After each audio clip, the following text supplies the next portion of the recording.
Assalomu alaykum kuzatuvchilar. Ijevika ko'chati ishqibozlari. Mana bugun Ijevika ko'chatlarimiz Toshkent viloyatida 3000 ta zakaz qilishgan. Mana ko'chirish jarayonini boshlaganmiz. Hozir mana ko'chirish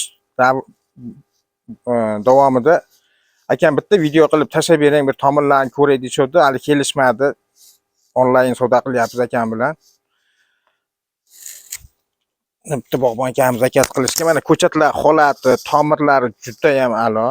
Xudo xolasa bezatkasi ko'karadi. O'zi buni bo'yi bundan ham uzun. Ko'karish, yaxshi ko'karish maqsadida shunchadan qilib kesib beryapmiz. O'zi bu 2 yasharlik bu. Mana bular 1 yoshligi. Buni boshqa odam zakaz qilgan, hozir unga ko'chiryapmiz.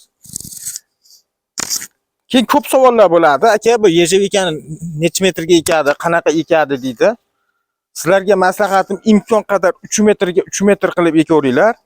Chunki buni yaqin eksalaring bir-biriga tez yetib keladi bu. O'sha chekkada turgani ham mana operator akamiz video qilgan. O'sha chekkada turgan, mana chekkada turgan ana shu ham bir tup. Ana shu yerda o'zi hali simga olingan yo'q. O'shancha sizlarga maslahatim 3 metrga 3 metr qilib ekaveringlar buni. Kimdir aytayapti 1 metrga ek deyapti, 2 metrga ek deyapti, yarim metrga ek deyapti deydi. Bu xato. 3 metrdan 4 metrgacha qilib eksa bo'laveradi buni bemalol. Agarda kimgadir shunaqangi sifatli ko'chatlar kerak bo'lsa, ekranimiz ostidagi telefon raqamlariga telefon qilishlari mumkin, hamda bitta like podpiskasini bosib qo'yishni unutmanglar. Hamisha sizlar bilan biz sog' bo'linglar, salomat bo'linglar.